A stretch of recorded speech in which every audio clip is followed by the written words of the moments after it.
President William Samoei Ruto, good evening. Good people, thanking me, you guys, here to the good people of the Republic of Kenya, wherever you are. It's my wish that we've all crossed over the year, and we are all beginning this year 2023 together, and we are hopeful that this year is definitely going to be better than last. Mm-hmm. And maybe also to use this opportunity welcoming you guys here, and also to thank Kenyans across the country and secondly, for doing two very important things that sets a new record for us as a country. Voting on issues and driving our country away from ethnic politics, who voted in this election, who participated in one way or another. And I want to promise them that I will consistently work towards working with all the leaders that have been elected in all the categories to drive our country into the future. Right, and Mr. President, we want to talk about some 5 key issues.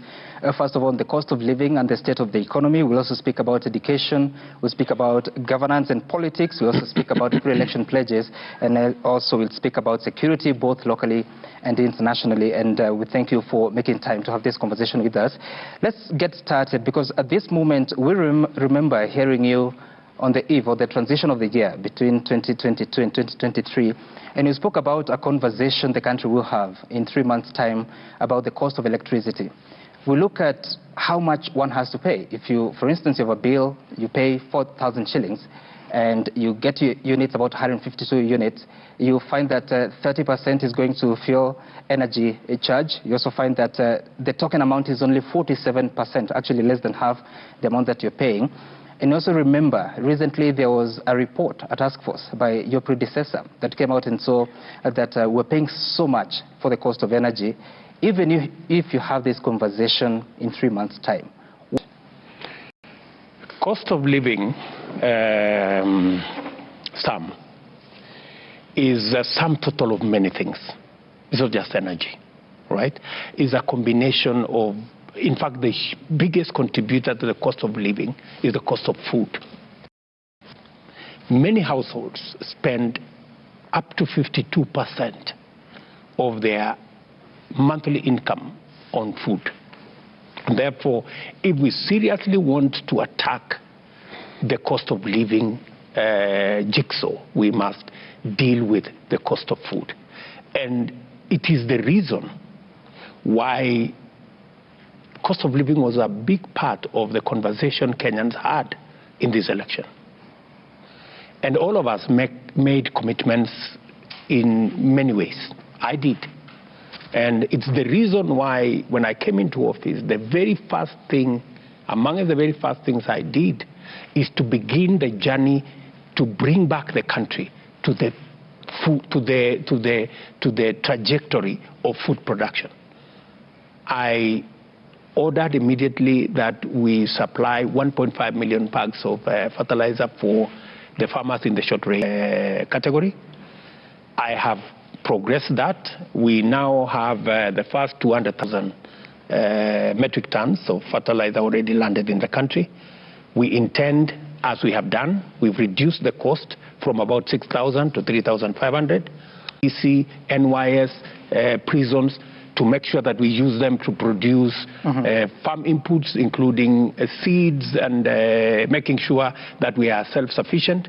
I have also worked out with the cabinet to ensure that, since we already have a gap that is obvious because of the kind of harvest we've had, the unreliability of rain, the high cost of inputs have contributed to where we are. You know, and for your information, Sam, this is a journey. We didn't get here yesterday. Right. We got here because we took 3 years not making the right decisions.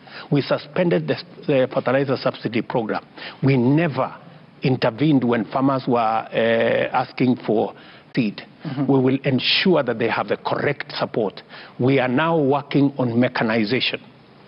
We have a program with Agricultural Finance Corporation to make sure that we increase the mechanization of our agriculture. We are currently at around 40%. We want to drive it to 80%.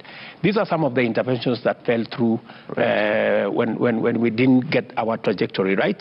But what I said, speaking to what you have said on cost of energy,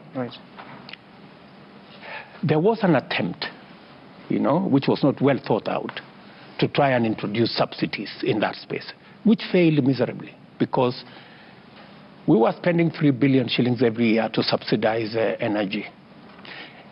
There was no increase in consumption of electricity. There was no reduction of any products that were